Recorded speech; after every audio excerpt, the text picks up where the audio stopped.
Listo, chicos. Bueno, continuando con la clase pasada, entonces, bueno, habíamos hablado un poco de los modos de transmisión, refiriéndonos, bueno, a la naturaleza y características que tienen el modo de transmisión en serie y el modo de transmisión en paralelo, identificando sus diferencias, sus ventajas, sus desventajas. Ahora, entonces, pues como, bueno, también mencionamos en la clase pasada, estos sistemas pues coexisten, entonces se hace necesario digamos, poder hacer una transmisión, digamos, entre un sistema, valga la redundancia, entre un modo de transmisión y otro, digamos, para pasar de un modo paralelo serie a un modo serie paralelo, ¿sí? Entonces, aquí tenemos, bueno, en primer lugar, la transformación paralelo en serie. Entonces, básicamente, lo que se necesita para ello es un registro de desplazamiento, ¿sí? Y además un reloj. Entonces, qué es lo que sucede aquí?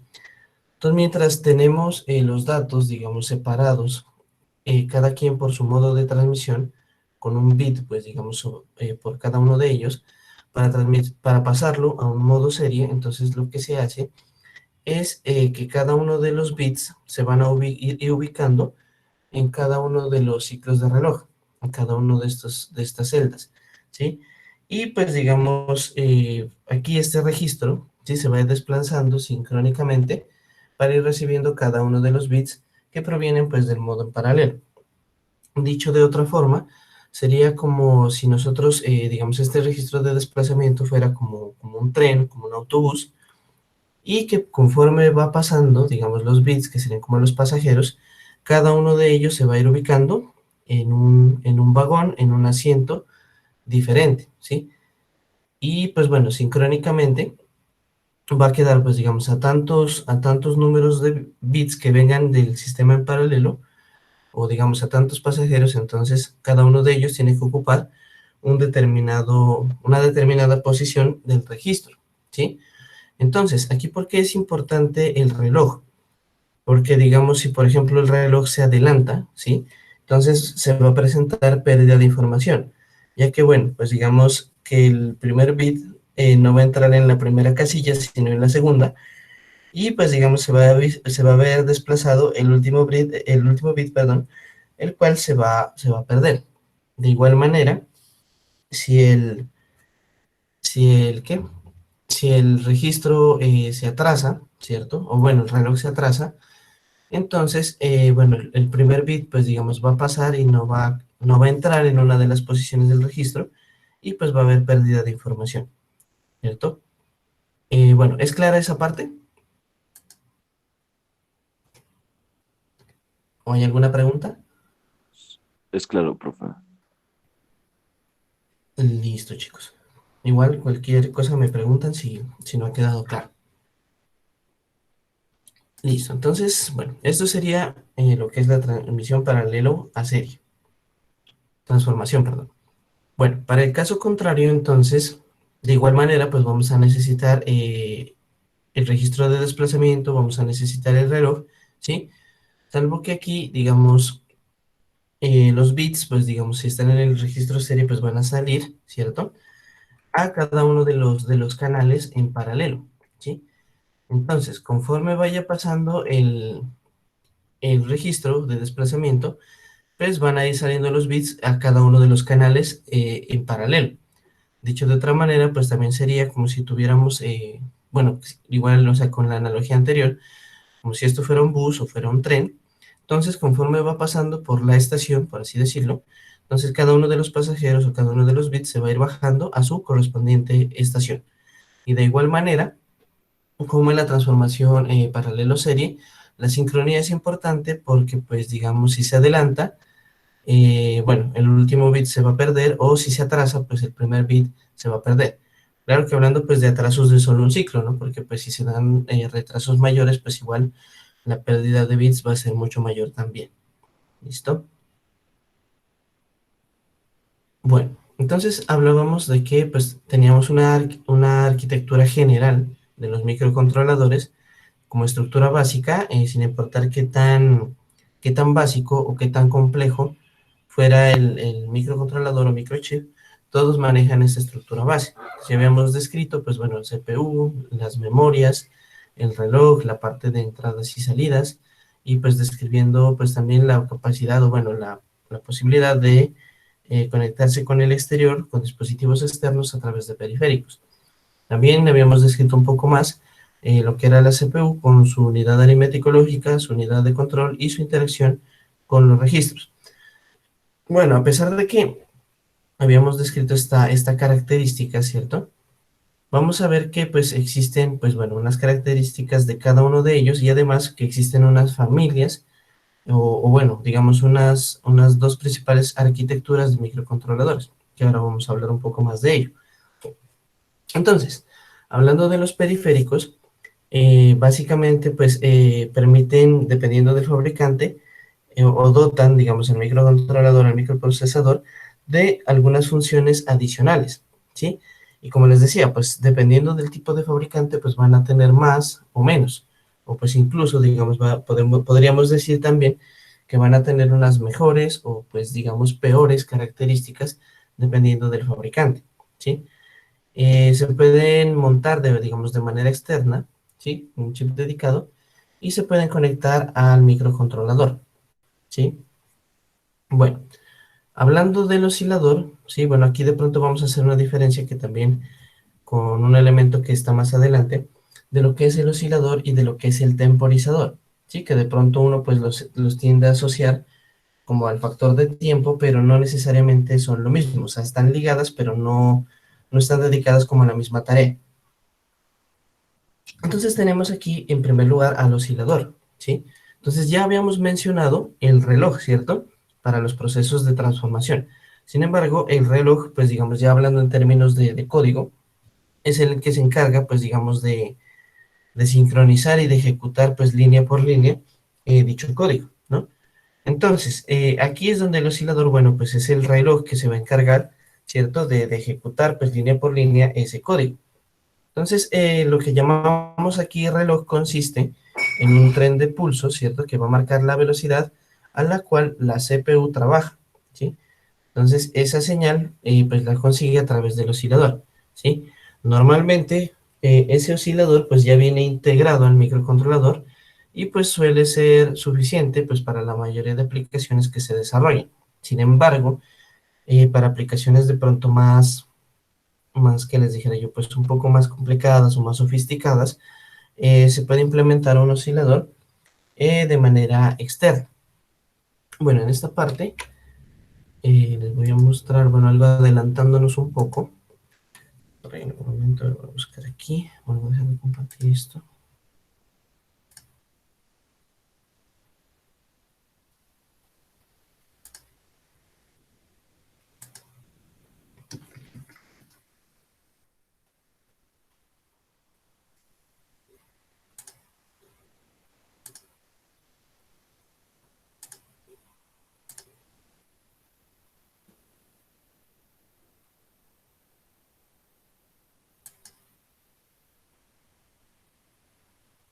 Bueno chicos, ahí pueden ver la pantalla.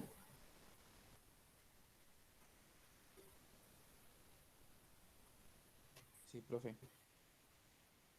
Listo chicos.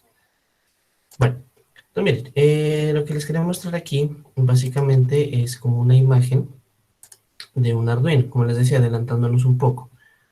Entonces miren, de lo que estamos hablando ahorita, pues en el término de los sistemas microprogramables, en este caso, digamos, si nosotros vemos el Arduino, aquí tendríamos en esta sección el microcontrolador, que básicamente pues va a hacer funcionar todos los elementos que están relacionados con esta tarjeta, lo que habíamos denominado que serían los periféricos. En este caso, pues bueno, los periféricos serían, pues bueno, aquí tendríamos el conector, tendríamos aquí, bueno, los distintos pines, ¿cierto? Pero aquí una parte importante es que, bueno, este oscilador, perdón, este microcontrolador pues ya tiene un oscilador, ¿cierto? Que es que es uno por defecto que viene de 4 MHz, ¿sí? Sin embargo, en este Arduino tenemos también otro oscilador externo, ¿sí? Entonces, ese oscilador externo generalmente pues es un cristal de cuarzo, ¿cierto? que se ubica pues para el mismo propósito. Entonces, aquí, básicamente el cristal de cuarzo es este dispositivo aquí. No sé si lo alcanzan a mirar allí un poco amplificado, esta pequeña fragmento metálico, ¿sí? Entonces, ese elemento de aquí, este elemento pues grande, pues digámoslo así, ya ampliado, es el oscilador, o bueno, o es el cristal de cuarzo conectado de manera externa a este chip, que es un chip de ATmega. Bueno, más adelante ya veremos las familias de microcontroladores. Bueno, entonces, mientras que yo les decía que aquí este microcontrolador pues ya tiene externamente, internamente un oscilador de 4 MHz, acá con este oscilador externo pues ya tiene uno de 16, ¿sí? Bueno, o es un elemento externo que aporta pues digamos un oscilador de 16, ¿sí? Entonces, como les digo, o sea, no se utiliza pues comúnmente, pero pues ya cuando lo requiera, o si el código ya es un poco más complicado, pues el mismo microcontrolador se apoyará o hará uso de este otro reloj para ejecutar, pues digamos, el código. ¿Listo? ¿Hay alguna pregunta, chicos? ¿Hasta ahí?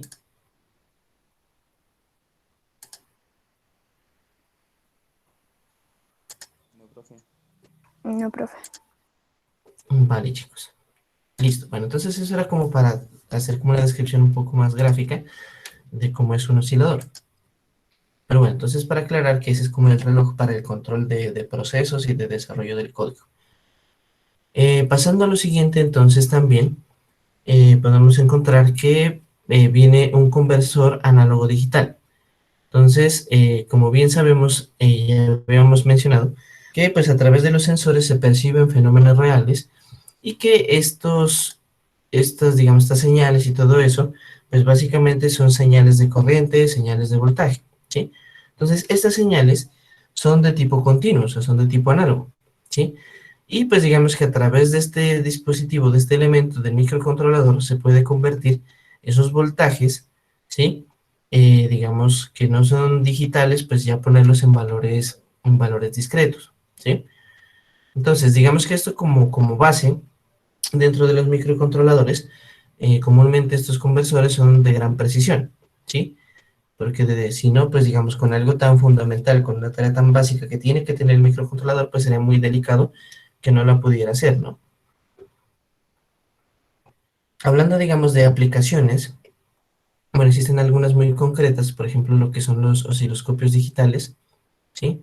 Estos sí requieren que haya una precisión bastante alta, ¿sí? Pues para poder convertir la señal que proviene del exterior a un tipo de señal discreta, ¿listo? Pero entonces, pues como decía, como todo el fenómeno que nosotros captamos son de tipo analógico, entonces esto digamos, siempre lo vamos a encontrar, ¿cierto? En los microcontroladores. Hablando de los temporizadores, como les decía, ¿cierto?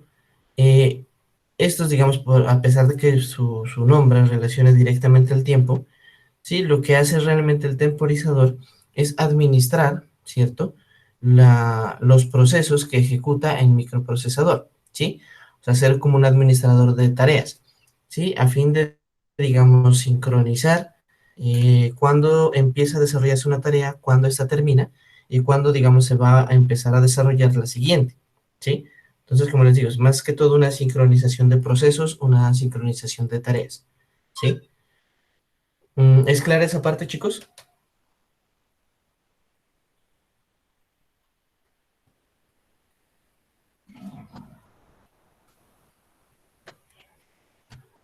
¿O tienen alguna pregunta? No, profe. Ah, listo, chicos. Bueno, bueno, vamos a hablar aquí de un aspecto conceptual que es el PWM. Cuando ya lleguemos a la parte práctica, de hecho vamos a realizar eh, una pequeña práctica, valga la redundancia también, donde vamos a aplicar este concepto. Entonces es importante que lo tengan muy claro desde ahora para que sepan, o bueno, entiendan la práctica que vamos a desarrollar. Entonces, miren, el PWM, por sus siglas en inglés, básicamente se refiere a un tipo de modulación por ancho de pulso, ¿sí? Que se utiliza pues bastante en la electrónica digital. Entonces, miren, Básicamente, digamos aquí, pues como sabemos, en un sistema digital se tiene solo dos estados, ¿no? Un estado alto o un estado bajo, ¿sí? O bueno, lo que sería pues el uno y el cero, que también lo hemos relacionado, ¿sí? Entonces, este PWM lo que hace, digamos, es regular el tiempo en el que dura, digamos, la señal en alto y la señal en bajo. Y a partir de eso, digamos, puede administrar o realizar ciertas tareas, ¿sí? Bueno, digamos, ¿para qué nos puede servir esto? Repitiendo, entonces, sabemos que en estos estados, o bueno, del sistema binario, en estados discretos, solo existen dos estados, ¿no? Un estado alto, un estado bajo. Si nosotros pensáramos, a ver, en un ejemplo básico, como, bueno, el encendido de una bombilla, ¿no?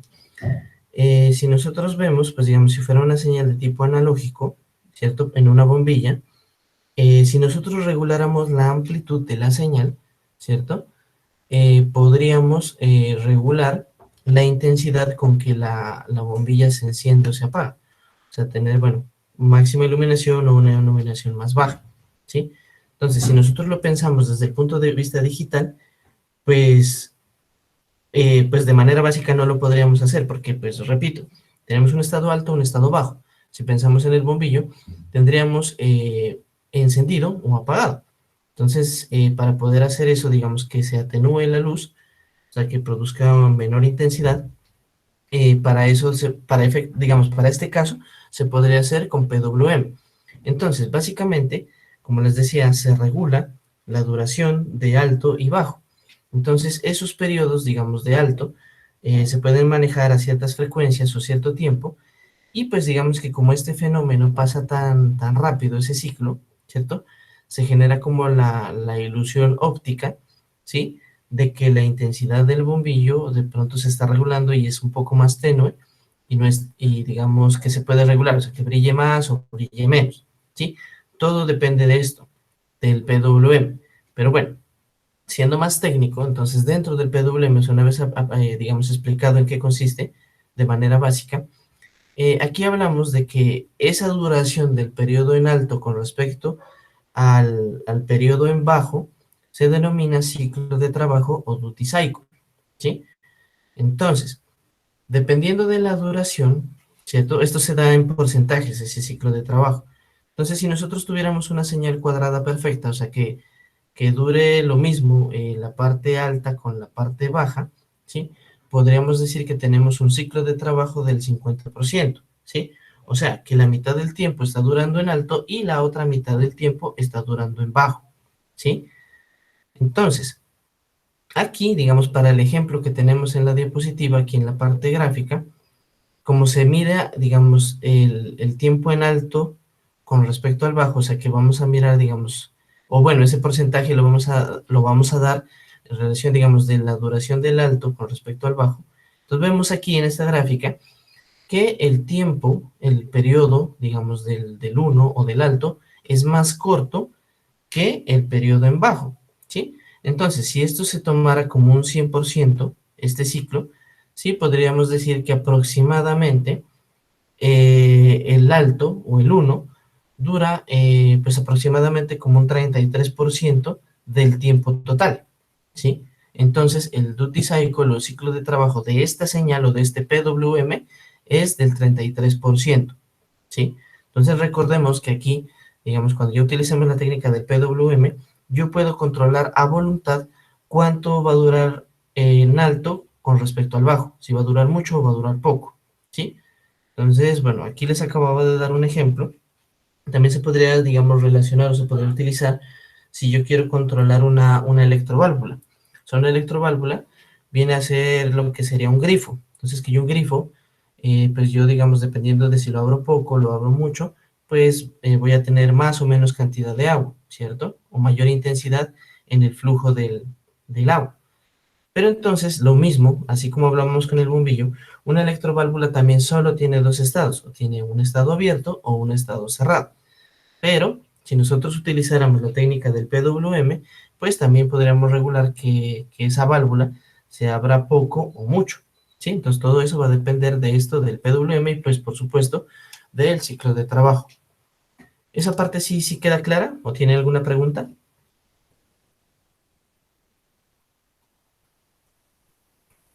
No, profe. Listo, ¿los demás? No, profe. Vale. Listo, como les digo, es importante que entiendan como la parte teórica de esto para que pues cuando lleguen a la práctica, pues bueno, lo puedan ver de mejor manera y pues entiendan el por qué pasan ciertos fenómenos en relación a esta técnica de modulación. Bueno, listo, entonces aquí tenemos los puertos de comunicación. Entonces miren, estos puertos son muy importantes porque permiten expandir las funcionalidades que tiene el microcontrolador drásticamente, ¿sí? Entonces, internamente hay algunos pines del microcontrolador que se configuran como puertos de comunicación para poder ya sea conectarse con otro chip, con otro ordenador o otro circuito, ¿sí? De manera que, pues bueno, se extienda las funcionalidades del microcontrolador, ¿sí? Por ejemplo, digamos, por condiciones de memoria, podría ser que uno empiece a programar un código en un microcontrolador y ya sea por el número de pines, como les digo, por el tamaño de la memoria, se necesite extender, ¿sí? Integrar otro chip para poder ejecutar pues la totalidad del código, ¿sí? Entonces se puede, digamos, conectar microcontroladores en serie para poder ejecutar el código. ¿Listo? Bueno, hablando de los puertos de comunicación, ¿sí? Funcionan de manera diferente dependiendo del propósito, ¿sí? Y pues dependiendo digamos, del tipo de comunicación, pues va a requerir más o menos pines, ¿sí? Entonces, ejemplos de puertos de comunicación que tienen los micros, tenemos lo que sería el USB, SPI, I2C, ¿sí? O I cuadrado C, que también se llama, y pues bueno, son ejemplos de ellos. Aquí en la imagen tenemos, bueno, aquí habilitados unos pines de comunicación de manera externa sobre la placa, ¿sí? Para conectar un dispositivo que se llama JTAG, ¿sí? Que es como un programador para, digamos, enviarle las instrucciones a este microcontrolador, ¿sí? Bueno, pero uno diría, pues bueno, los circuitos electrónicos, pues comúnmente no está como identificado, pero todos lo tienen allí. Y es más, digamos, si por ejemplo, si yo ya tengo un elemento electrónico y que bueno, que ya se comunica vía USB, ¿para qué yo necesito sobre la placa, digamos, tener externalizado el puerto de comunicación? Si yo ya me puedo comunicar por el puerto USB, ¿cierto? Entonces, hay casos donde el puerto principal, por así decirlo, ¿sí? Pues deja de funcionar o pues tiene algún inconveniente, ¿cierto? Por poner un ejemplo, ¿alguno de ustedes sabe o, digamos, ha instalado una ROM personalizada en un teléfono o sabe en qué consiste eso?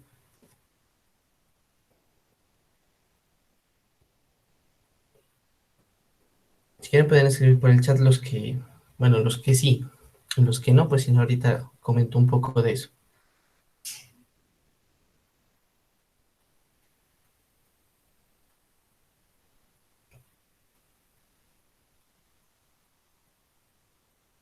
Sí, en Android, ajá.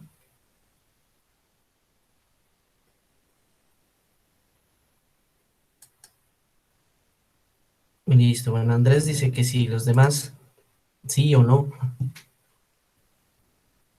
No, profe. No, profe. Listo, No, profe. vale. Bueno, entonces, bueno, por explicarlo así a grosso modo, resulta que pues digamos hay teléfonos que pues cumplen cierto ciclo y pues digamos que ya no les llegan más actualizaciones, ¿sí? Bueno, de pronto los teléfonos de ahora pues no es tan común hacer eso, o bueno, de hecho sí es común, pero digamos hablando de cómo se hacía eso al principio, era un poco, digamos, delicado. Entonces, o sea, instalar una ROM quiere decir que, por ejemplo, si a mi celular, qué sé yo, le llega solo hasta el Android 9, ¿cierto? Y resulta que, pues bueno, ya está el Android 10, el Android 11, y pues bueno, me gustaría tener ese sistema operativo en mi celular. Digamos tal cual como se hace en los computadores que uno formatea y que instala pues la última versión de Windows y todo eso, algo muy similar. Sin embargo, que digamos que en los computadores pues no hay como ninguna restricción, salvo que el equipo como tal pues no tenga la RAM suficiente o bueno, cosas así. En los celulares de pronto es más delicado porque pues como el sistema operativo es como muy específico a cada fabricante, entonces digamos que podrían haber problemas, digamos a nivel de drivers, ¿no? Que por decir algo, que bueno, mi celular es Android 9 y yo le instalo pues un Android 10 y pues que de pronto ya no me funcione la cámara o no me funcionen las llamadas, ¿cierto? O sea, pues que no tenga los drivers adecuados, ¿sí? Entonces, digamos que era uno como de los riesgos, ¿sí? De instalar una ROM personalizada. Una ROM básicamente es una versión del sistema operativo, digamos, más avanzada, adaptada a un teléfono que de manera oficial no tiene esa actualización, ¿sí? Entonces, digamos que esa operación, como les decía, pues es un poco delicada, porque pues digamos estoy sobreescribiendo el código original y pues como les digo, o sea, bueno, si de entrada la ROM tiene algunos bugs, ¿cierto? Y pues puede presentar problemas para las llamadas y demás, entonces ya es un inconveniente, ¿sí? Pero pues hablando del proceso como tal, si por decir algo, mientras yo estoy instalando esta ROM personalizada en el celular, no sé, se desconecta el celular del PC o de pronto si el celular no estaba muy cargado se apagara o hiciera un corto o algo así, digamos que se interrumpa el proceso de instalación, ¿sí? Contrario como en los computadores que, bueno, pues si se me dañó la instalación, vuelvo y lo arranco y pues vuelvo e instalo pues ya sea el que yo tenía o vuelvo a reintentar el sistema acá. El problema, digamos, en los celulares es que se puede dañar una sección que se llama el bootloader, ¿sí? Que pues de hecho los computadores también lo tienen. Cuando ustedes hablan pues del boteo, de la pantallita azul, es lo mismo. Entonces, ¿qué es lo que hace esa pequeña sección de código? Lo que hace, digamos, es cargar o arrancar, digamos, la interacción del sistema con cada uno de los elementos hardware que tenga su equipo, ¿sí? Pues sea el celular o sea el computador. Entonces, ¿qué pasa? Si en el celular se pierde el bootloader, pues básicamente pierde la capacidad de arrancar los elementos hardware del equipo. Por lo tanto, digamos, si no carga, entonces yo no puedo instalarle nada, ¿sí? Entonces, es un inconveniente que puede pasar. O bueno, que era en gran riesgo que pasaba como se hacía pues la instalación de los ROMs. O sea, ahora no quiere decir que no pueda pasar, pero digamos de cómo se instalaban las ROMs antes a cómo se instalan ahora, pues ese proceso es un poco más seguro, ¿sí? Ya es como más sencillo, más acompañado, como para no incurrir en ese tipo de fallas, ¿no? Entonces, mmm, digamos que pues a usted le pasó ese cacharro y no sé, se va donde el técnico, ¿sí? Y entonces el técnico lo que hace, pues digamos, como para tratar de revivir su celular, ¿sí? Porque pues ahí con ese daño queda como un lindo y costoso pisapapel, ¿sí? Entonces para recuperarlo, lo que hace, digamos, es que abre el celular y en la placa, o la board, podríamos decir, busca el puerto de comunicación, como el que vemos aquí, ¿sí? En la diapositiva. Entonces, digamos que directamente, o sea, no a través del puerto micro USB, porque como les digo, como no arranca el bootloader, entonces no reconoce el micro USB, entonces no sabe que eso está conectado y que va a transmitir o va a recibir datos, ¿sí? Porque no lo carga. Entonces, de acá, de manera directa desde la placa, lo que hace es conectar un dispositivo, ¿sí? Para, digamos, entre comillas, manualmente cargar el bootloader de su celular, ¿sí? O incluso, digamos, directamente, pues volver a cargar un sistema operativo, ¿sí? Pero digamos, para el caso básico, sería cargar el bootloader a través de este puerto directamente al microchip o al microcontrolador, ¿sí? Entonces, una vez que ya lo ha cargado, entonces ahí sí ya es posible que reconozca el puerto micro USB, el otro puerto de comunicación, digamos, y desde ahí pues ya pueda cargar el sistema operativo nuevamente. ¿Sí? Entonces, digamos, para efectos de eso, pues se puede utilizar de manera directa esos puertos de comunicación. Sí, sí, sí es clara esa parte.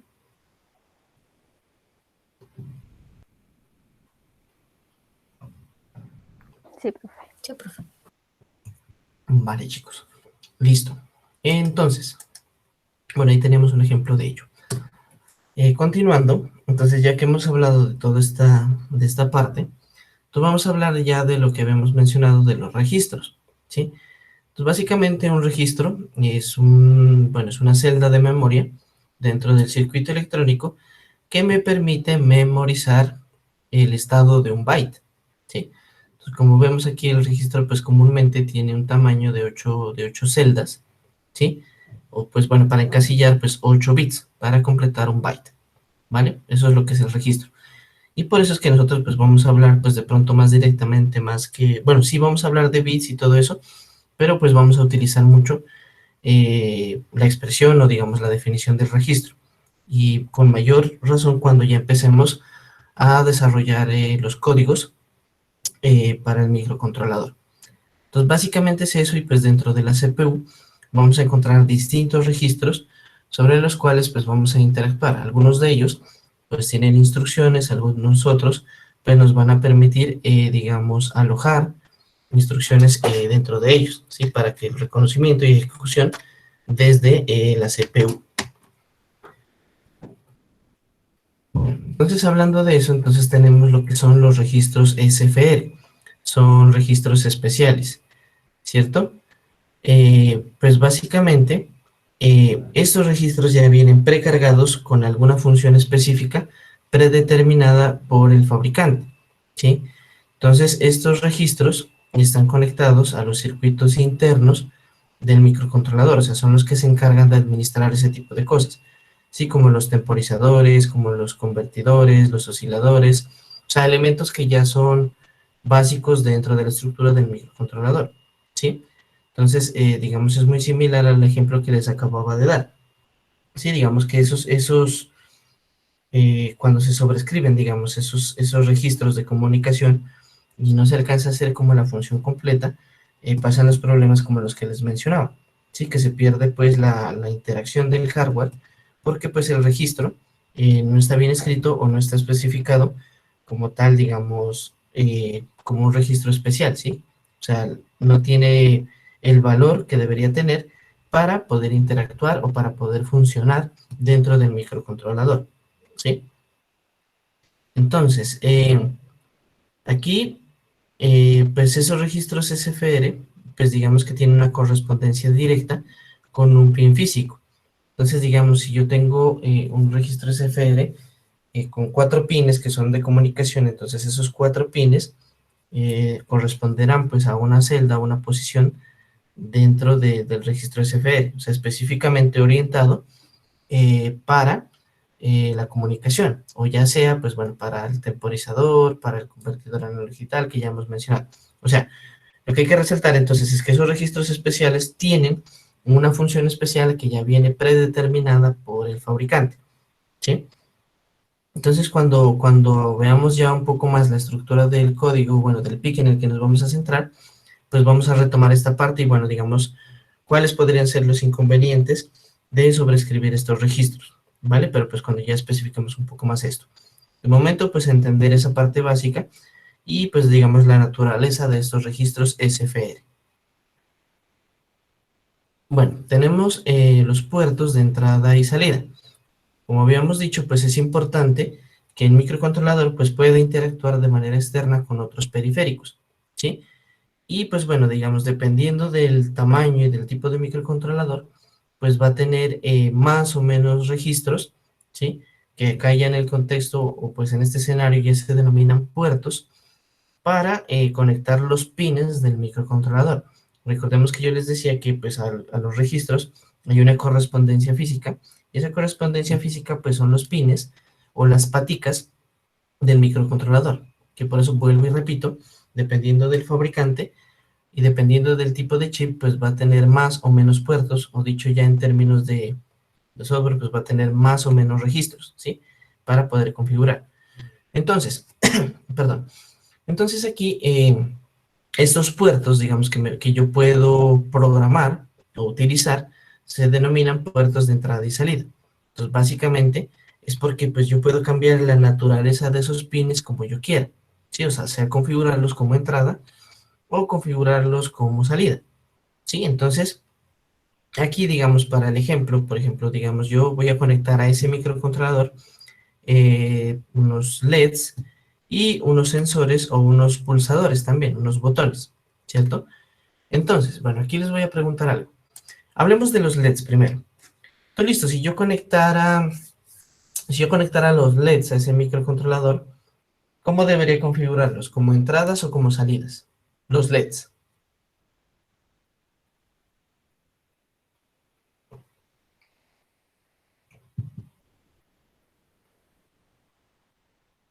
Por ejemplo, Andrés, ¿qué dices? ¿Cómo conectarías o cómo configurarías los pines para conectar un LED? ¿Los configurarías como entradas o como salidas?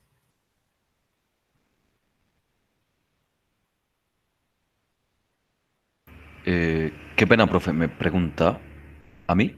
Sí. No, pues ahorita eres el único Andrés, en sala ahí. Ah, bueno, es que escuché un poquito regular. ¿Para qué tipo de ejemplo? Qué pena, profe, es que estaba un poquito. Ah, Se me listo. escapó un poquito. No, entonces les decía que pues tenemos el microcontrolador y que yo puedo configurar como yo quiera los pines, o sea, como entradas y como salidas. Entonces, si yo quiero conectar un LED, ¿cómo lo configurarías? ¿Como entrada o como salida el pin para conectar un LED? Como salida, claramente. Como salida, listo. Bueno, Andrés dice como salida. ¿Qué dice Magnoli? ¿Qué dices? ¿Como entrada o como salida? Como salida, profe. Como salida. Listo. Kevin, ¿qué dice? ¿Como entrada o como salida?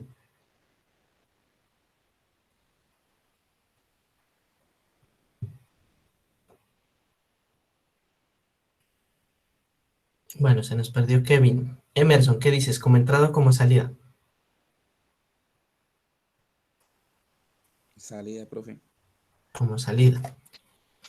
Listo, chicos, muy bien. Como salida. ¿Por qué? Porque resulta, recordemos que pues aquí nos estamos moviendo en el contexto de señales eléctricas. Sabemos que son datos, ¿cierto? Pero pues estamos hablando a nivel de la estructura de hardware, o sea, cómo se manipula y cómo se maneja esos elementos a nivel físico. Entonces, perdón, si yo habilito el pin como salida, ¿sí? Entonces yo le estoy indicando al microcontrolador, ¿sí? Que por allí tiene que sacar una señal eléctrica. Entonces, si por allí saca una señal eléctrica, entonces esa señal va a llegar al LED y pues se va a encender, ¿cierto? Entonces, digamos que eh, va a depender de las instrucciones que yo envíe, ¿cierto? Para indicar que el LED se encienda o se apague. Entonces, por ello, yo tengo que configurarlo como salida. ¿Listo?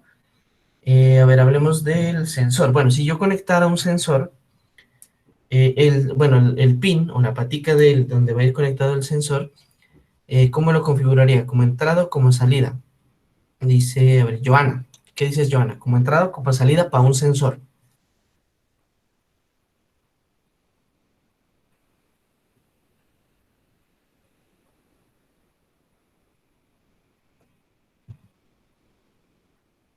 Pues sería como entrada. Listo, bueno, Joana dice como entrada. Vanessa, ¿qué dices? ¿Como entrada o como salida?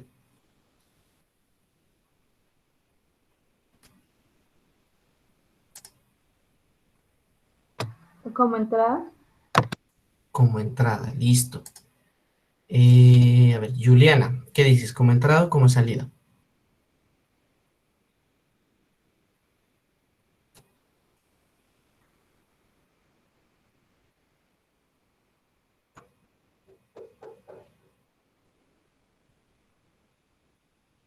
Bueno, se nos perdió Juliana. Listo. Entonces, sí, efectivamente, también, muy bien, chicas, sería como entrada. ¿Por qué? Porque, bueno, retomando también el mismo principio, o sea, sabemos que el sensor me va a transcribir o me va a recibir un fenómeno físico y lo va a transformar en una señal eléctrica. Entonces yo requiero, sí, que el microcontrolador pues lea esa señal eléctrica, pues para entender, bueno, el fenómeno en esos términos. Entonces, para poder, digamos, recibir esa señal eléctrica, entonces el pin tiene que estar configurado como entrada para poder recibir esa señal. ¿Listo? Entonces, bueno, entonces para el caso del sensor sería como una entrada. Y si hablamos del caso del pulsador, ¿sí? Un interruptor, ¿sí? Y lo fuera a conectar al microcontrolador, ¿cómo tendría que configurarlo? ¿Como entrada o como salida? ¿Qué dice Andrés? Como entrada, profe. Qué pena si se escucha ruido en el micrófono. Está Ah, dañando.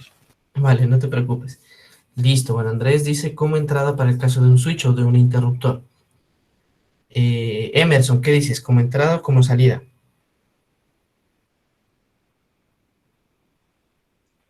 Sí, profe, entrada. Entrada, listo. Vanessa, ¿qué dices? ¿Como entrada o como salida? Como entrada, profe. Listo. Eso, chicos, muy bien. También, entonces, como tal, digamos, si nosotros vemos la naturaleza de un interruptor o de un switch, lo que vamos o lo que nos va a manejar básicamente son cambios de estado, ¿no? Un estado alto, bajo, un paso de corriente o no. Y pues básicamente entonces también nosotros para entender esos cambios de estado necesitamos leerlos, ¿sí? O recibir la información que proviene de ese interruptor. Y pues para recibir, entonces necesitamos que ese pin esté configurado como una entrada, ¿sí? Para que haga la lectura y pues nos dé como resultado, pues bueno, la interpretación de ese fenómeno, ¿sí? Entonces, más o menos eso es lo que pues a través del código lo que vamos a hacer, ¿sí? Como para que relacionemos un poco más ya esa parte cuando lleguemos a la parte de los registros y todo eso para manejar esa información, ¿vale? Bueno, aquí tenemos ahora, entonces, ya que hablamos de los registros y bueno, de la información y todo eso, entonces vamos a hablar de lo que es la unidad de memoria, ¿sí?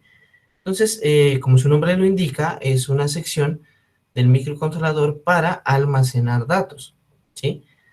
Y pues bueno, aquí digamos que también hablamos de lo que son, o sea, hablamos datos o la calidad de memoria, hablamos de direcciones y de escritura y de lectura. Entonces, las direcciones de memoria apuntan o corresponden a una distinta localidad de memoria dentro, pues, de la unidad de memoria, ¿sí? Entonces, una vez que, digamos, esté indicado o que haya una dirección apuntando a una localidad, ¿sí? Esa información o esa sección, digamos, de la unidad de memoria se puede leer o escribir, pero sí está direccionada, ¿sí? Tengamos en cuenta esa parte importante allí. Bueno, ¿por qué les hago esa aclaración? ¿Sí? Resulta que, por ejemplo, bueno, si nosotros pensamos como en el caso de una memoria USB, nosotros bueno, constantemente estamos de pronto escribiendo, borrando información, sobreponiendo, digamos, datos, archivos, lo que sea, ¿sí? Pero, digamos, en algún caso, de pronto que ustedes borraron algún archivo y necesitan recuperarlo, pues de pronto han visto, ¿no? Que en la web hay algunos software que pues permiten recuperar esa información, ¿sí? O sea, si es borrado el archivo, más no que haya sido formateada la memoria. O sea, hay unas excepciones de algunos programas que pueden recuperar información cuando la memoria ha sido formateada, pero pues generalmente es un poco complicado o no se puede hacer, ¿sí? Pero pues como les digo, hay excepciones en las que sí. Pero bueno, no nos vayamos tan allá. Entonces digamos que ustedes borraron un archivo y pues utilizan uno de estos software para recuperarlo, ¿no? Entonces, por entender como el funcionamiento básico de estos programas, lo que ellos hacen básicamente es empezar a probar distintas direcciones, ¿sí? Hasta que alguna de esas direcciones da con la localidad de memoria donde estaba su archivo, ¿sí? Es por eso, digamos que, de pronto para los que lo han utilizado, por X o Y motivo, o sea, pueden recuperar los archivos, pero muchas veces esos archivos, si están utilizando pues la versión gratuita, no se recuperan con el nombre original, sino pues digamos a veces con números o con algún nombre pues genérico, ¿cierto? Y pues bueno, ese es como digamos el inconveniente, que de pronto listo, me recupera los archivos y pues digamos que yo tengo que ir abriendo como uno por uno, pues para determinar cuál era el que yo necesito, ¿sí? Por eso algunos de esos software pues permiten hacer como esa recuperación por horas, por fechas, ¿cierto? Entonces de pronto uno pues sabe como en qué periodo lo borró. Entonces como para no recuperar tantos archivos, o no tener que inspeccionar tantos archivos para encontrar el que borró o el que se le perdió, ¿sí? Pero entonces el punto básicamente es ese. O sea que digamos que las localidades de memoria pues están alojadas, pero Si no están direccionadas, entonces yo no los puedo leer, no los puedo escribir, ¿sí? Entonces, como por hacer un poco más comprensible esta parte o esta relación entre direcciones y localidades de memoria. ¿Listo? ¿Es clara esa parte, chicos? Sí, profe. Vale, chicos, gracias. Listo. Bueno, entonces, como les decía, entonces hay unas arquitecturas básicas de estos microcontroladores. O sea, ya vimos la arquitectura general con respecto a los elementos que debe tener, ¿sí? Pero entonces ahora vamos a hablar un poco más de la naturaleza de las dos arquitecturas que existen, sus ventajas, sus desventajas, y pues bueno, que también todas tienen estructura básica, pero tienen una característica diferencial. ¿Listo? Entonces, en primer lugar, vamos a hablar de lo que es la arquitectura de von Neumann, ¿sí? Entonces, como característica, tiene que solo dispone de un bloque de memoria y de un bus de datos, ¿sí? Entonces, ¿qué quiere decir esto?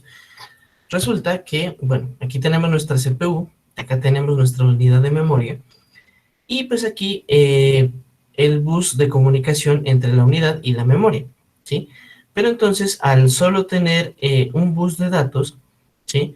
Este bus de datos pues se va a sobrecargar, ¿sí? Lo cual va a hacer que la comunicación entre estos dos módulos pues sea lenta y pues sea poco eficaz, poco eficiente, ¿sí? ¿Por qué? Porque nosotros, como vemos aquí internamente en la memoria, tenemos, bueno, una sección de memoria para instrucciones y tenemos otra sección de memoria para datos, ¿sí? Entonces, quiere decir que, digamos, como yo solo tengo un bus de datos, no puedo enviar simultáneamente las instrucciones y los datos. O sea, o envío las instrucciones o leo las instrucciones o envío los datos o leo los datos, ¿sí? Por lo que les digo, utilizan el mismo bus, ¿sí? Entonces, solo hay un solo canal en esa parte. Pues miren, como ya les decía, entonces, hablando de las limitaciones que tiene esta arquitectura, el primer inconveniente sería la longitud de los datos, ¿sí? O sea, por ejemplo, si yo tengo un elemento, digamos, grande en extensión de datos y pues solo tengo un bus que digamos que es de tamaño pequeño, entonces para yo leer la totalidad de ese elemento, de ese archivo, ¿cierto? Tendría que hacer varios accesos a memoria, ¿sí? Para ir buscando, pues, digamos, lo que yo necesito, para ir haciendo las consultas o hacer la lectura misma del archivo como tal, ¿sí? Esa es la primera limitación. La segunda, como ya habíamos mencionado, está relacionada con la velocidad, ¿sí? Entonces, digamos, si yo tengo, como les digo, tengo listas mis instrucciones y mis datos, al solo tener un bus, eso va a ser como un efecto de cuello de botella, o sea, que se va a atascar en ese momento y pues digamos que va a depender, digamos que de cuando ya pasen las instrucciones, entonces ahora sí ya puedo enviar los datos, o viceversa, pues si estoy enviando los datos, entonces hasta que no termine de enviar los datos o de leer los datos, pues no puedo enviar las instrucciones, ¿sí? Entonces no se pueden superponer ambos tiempos de acceso, ¿sí? Es como decir, pues bueno, digamos tengo dos camiones, uno con instrucciones, otro con datos y solo hay un camino. Entonces no pueden pasar los dos camiones a la vez, tengo que esperar que pase uno y cuando ya pase, pues ya paso con el otro. ¿Sí? Entonces ese es como el mayor inconveniente que tiene esta arquitectura. ¿Listo? ¿Es clara esa parte, chicos?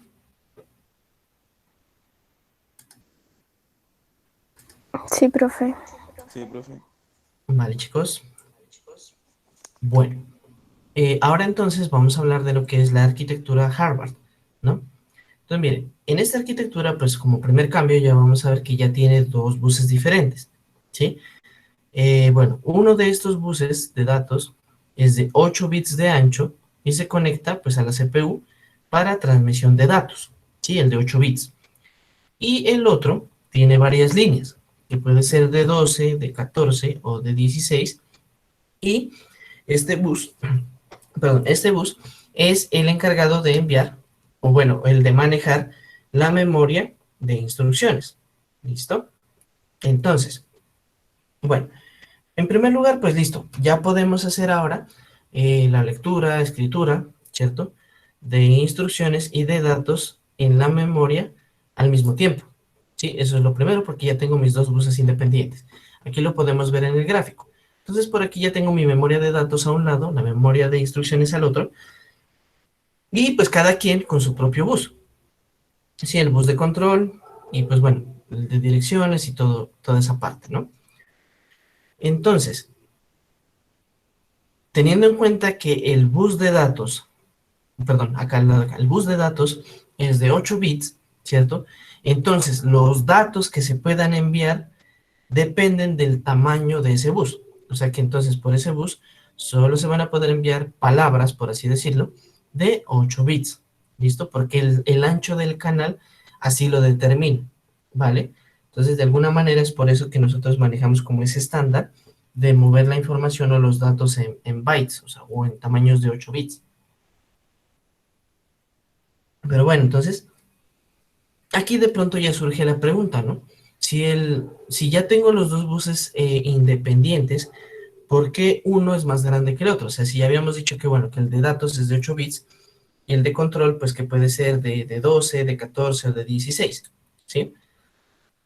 Entonces, bueno, lo primero es decir que cuando desarrollamos, bueno, los programas, ¿sí?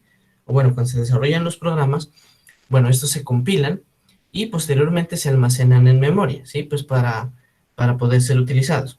Entonces, digamos que se transcriben a través de la compilación desde el lenguaje, pues digamos, de programación que yo estoy utilizando a un lenguaje máquina, para que posteriormente, pues ya lo pueda interpretar y ejecutar el microcontrolador, ¿sí?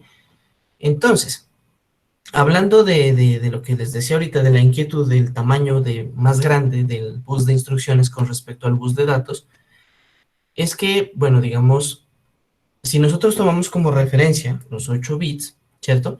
Entonces, con respecto al de 12, tiene 4 bits más, con respecto al de 14 tendrá 6 más, con respecto al de 16 bits, pues tiene 8 bits más, 8 bits adicionales, ¿sí? Entonces, ¿para qué es eso? Resulta que, como les decía, o sea, yo ya tengo un código, un programa que lo he compilado y ya está transcrito hacia el lenguaje máquina. Pero entonces, como ustedes también sabrán desde su experiencia en la programación, hay códigos, hay programas que además de manejar instrucciones también manejan datos, ¿sí? Entonces, la importancia de esos bits adicionales es que esas instrucciones van acompañadas de datos, ¿sí? Entonces, esos bits adicionales son para alojar los datos que lleva además las mismas instrucciones de programa, ¿no? Entonces, miren, eh, bueno, digamos, el por qué tiene esos bits adicionales el bus de datos de instrucciones, ¿no? Bueno, entonces, como les decía, la base está en que, pues, los datos están en una escala de 8 bits, ¿sí? Entonces, bueno, lo otro es que al poder separar la memoria de instrucciones de la memoria de datos, me permite, digamos, poder ejecutar ese tipo de tareas simultáneamente, tanto como la lectura y escritura de instrucciones como la lectura y escritura de datos, ¿sí? Entonces, aquí hablando de esa estructura, de ese, digamos, de 12, de 14, de 16 bits, ¿cierto? De ese conjunto de instrucciones y de datos, es lo que se denomina ya en este contexto como una instrucción de programa. ¿Listo? Para que lo tengan en cuenta, ¿vale? Así se denomina ya ese conjunto en este escenario. Pero pues digamos que esa definición ya la empezamos a manejar es en la arquitectura Harvard, más que en la von Neumann, pues ya por motivos claros. ¿Listo? ¿Es clara esa parte, chicos? Sí, profe. Listo, chicos. Muy bien. Entonces, bueno, ahora sí ya conocemos lo que son, bueno, en términos estructurales, ya cómo se manejan los datos, cómo se manejan las instrucciones, cómo se mueven a través de registros, las arquitecturas, ¿cierto? Pero entonces, ahora sí ya vamos a hablar de cómo se da esa escritura de programa. ¿Listo? Entonces, bueno, esperen un momento, chicos, a ver, déjenme revisar una cosa. Ah, ya.